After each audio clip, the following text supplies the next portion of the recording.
This popcorn-style review contains scenes from another video. Megalo Box.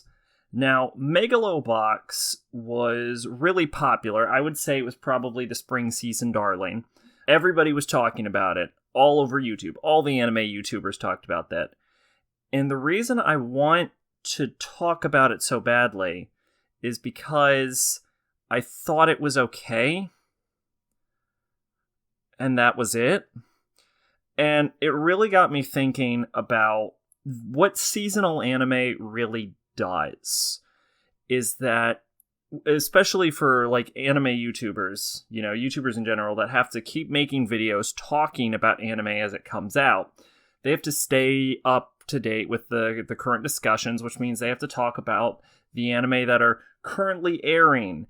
And I feel like that's the main reason Megalo Box got so much coverage, is other than the fact that they purposely ran it at a shitty resolution, Megalo Box doesn't really do anything particularly interesting. At least I didn't see anything that really stuck out to me.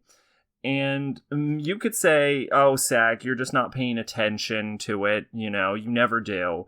You didn't get it. And, it's true. I wasn't paying attention to it. Let's be honest. But I feel like I feel like any medium should demand your attention. And case in point, when I just a minute ago, I was talking about how I actually stopped what I was doing just to put all of my attention into the final fight of Sword Art Online. But in Megalo Box, I could barely pay any attention to what was happening at all. It did not demand any of my attention. I didn't like... It's like a complete 180. And that's probably such a great thing that these two shows ran opposite of each other in this week's schedule, is I didn't care about any of the characters. I don't think I even know anything about these characters. He was like one flashback with him. It was just walking down a street and the old guy's like, you want a Megalo Box? And he's like, no. And the old guy's like, hey, you want a Megalo Box. And I think that's all we get out of him. And if there was more, I certainly don't remember it, and I probably should. So that just like goes to speak about how little I gave a fuck about anything that was happening. In fact, the whole plot is Joe wants to fight Yuri, and then at the end, Joe fights Yuri. And none of the fights really stand out, I mean, you know what? There was one thing that was really good about Megalo Box was the soundtrack. Specifically that one song. That song. I think it was... they play it all the time. The one in, like, the trailer, I think. But, none of that really stood out. I don't care about any of the characters. I didn't care whether Joe fought Yuri again, because I didn't think his first fight against Yuri was that great.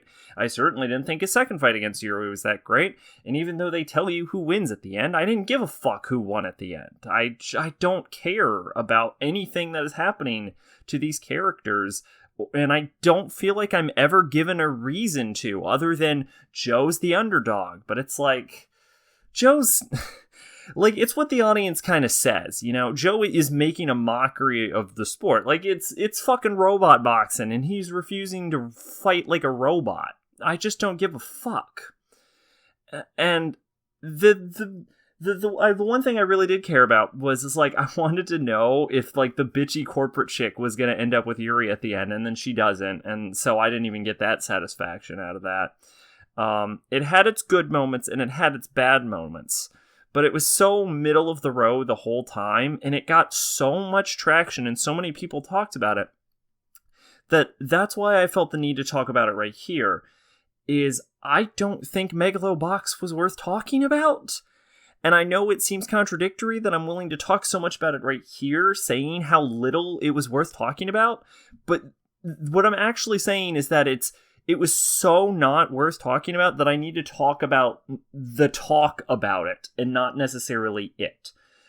And people, I feel like, because they have to stay relevant, they talk about whatever's on and whatever's doing the best at the moment. And I don't think that's a good thing necessarily. I think that trying to stay relevant to currently airing anime actually holds you back, because it means that as a creator, so many anime YouTubers just spout about so much inane, stupid bullshit about series no one is ever gonna fucking remember. And that's another part of it, you know?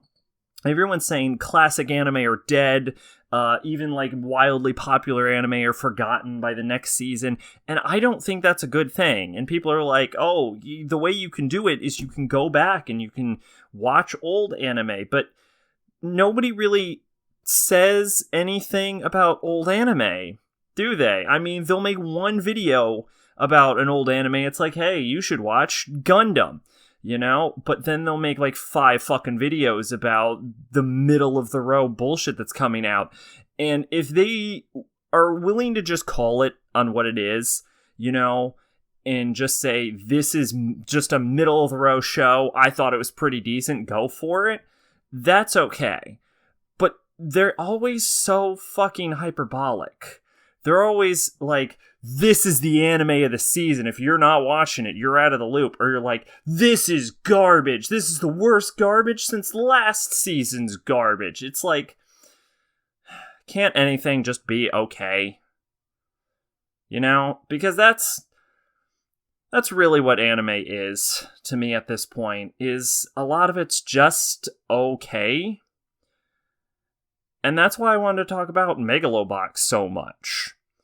Is because despite all the coverage about people saying Megalo Box is the fucking hit of the season, this is anime of the year. Oh my god, Megalo Box blew me away. I loved it already. Megalo Box was just okay. Twitch and Discord in the description. I've been Sacrobolic. You're Envoy of Hope. Bye bye.